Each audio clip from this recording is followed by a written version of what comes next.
Hi guys, Jamie Atlas here for PTontheNet.com. Today we're talking about traditional grips versus non-traditional grips relative to strength training. I'm here with Stacey Johnson, one of the trainers here at Bonza Bodies, where we do small group personal training. Stacey is going to help me today to demonstrate a few of the key components to real-world strength training in relation to the grip. First question becomes, what is it that is grip training and how does it relate to strength? Well, there's actually a lot of really interesting research. Some work referenced by Poliquin talks about a wrestler who could bench who weighed 165 pounds, who could bench 350, taking on a Russian wrestler who had the strength to be able to break pliers with his own bare hands.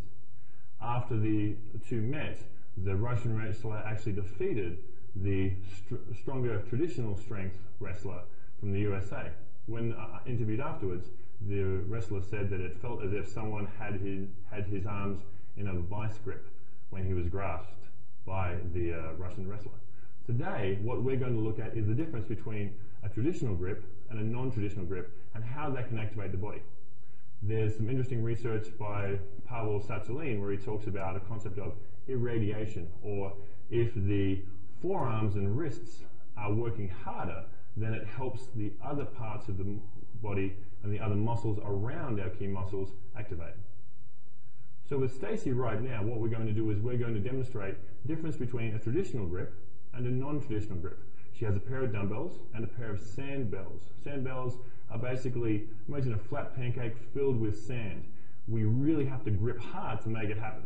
Research has shown at CSU, and also research currently being done by the University of Texas, that when you have an unpredictable grip, that the muscle actually has to work harder. What this means for us is that if I'm holding a pair of 15 pounds, my muscles will work less with a predictable stationary grip as opposed to with an unpredictable varying grip. So let's watch Stacey do some shoulder presses or some shoulder raises as she goes. So what she's going to do right now is just go left, right, and she's showing us with the 15 pounds, because she's pretty strong, how it looks. And what she's doing is she's got a nice tall posture using that traditional grip. Now she's using that grip. If she drops down and picks up the sandbells, what's going to happen is she will actually experience more muscle activation, because the forearms and wrists, the muscles that pull the hands and the thumb together, will actually have to activate stronger. There'll be a reaction by irradiation, according to Pavel Satsulin, but also through the fascial chain, where everything will be working through the whole system. And because she is really having to grip hard to keep a hold of those sandbells, she's going to be using a lot more wrist muscles and actually a lot more of the muscles that would help perform the front shoulder raise. Good job, Stacey. So when we think about what exercise to give our clients, we need to think about what the function is that we're looking to improve the strength of. That is to say, is my client looking to increase their grip strength because they have a need for improving their deadlifts, which is a completely different grip for athletics, such as wrestling, where a much larger grip and a much more variable grip is required, or perhaps activities of daily living, grabbing the shopping out of the back of the car, or even picking up a small toddler and trying to put them in their car seat. Right now, Stacey's going to get a traditional dumbbell, just pick that up and grab it, and she's just using a simple exercise, and we're going to show some variations where she can apply that. So right now, she's testing her strength in a traditional way with that grip. Now we have the dumbbell next to it is wrapped in a towel. There are products you can buy online which actually wrap around a traditional bar, and there are also bars you can buy that come with a thick bar. Now, there are different positions on whether that bar should roll or not roll. All I'm going to say right now is if you have a thicker handle, and you're going to need to find which one is right for your client. Some will be too thick and they'll have diminishing returns. Some will be too thin and they won't really feel the difference. Over here, if we had a client that had, say, a construction job and they needed to pick things up that were thin. Right now what Stacey's got is one dumbbell, one plate.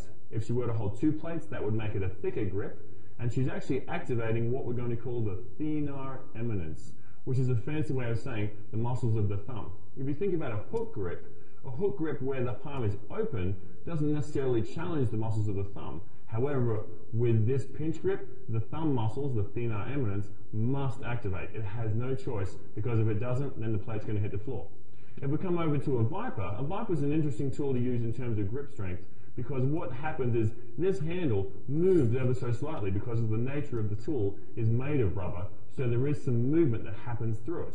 As she does her movement, what's going to happen is when she stops at the ground and tries to return, there will be momentum that she has to overcome, and she has to activate that handle. Now, if she were in a position where she has to hold a handle for the task that she's looking to improve in, then this would be an excellent exercise to interact. And there's actually some great drills doing a farmer's walk, which is an exercise where you would carry a very heavy weight and walk forward and backwards with one hand or two hands.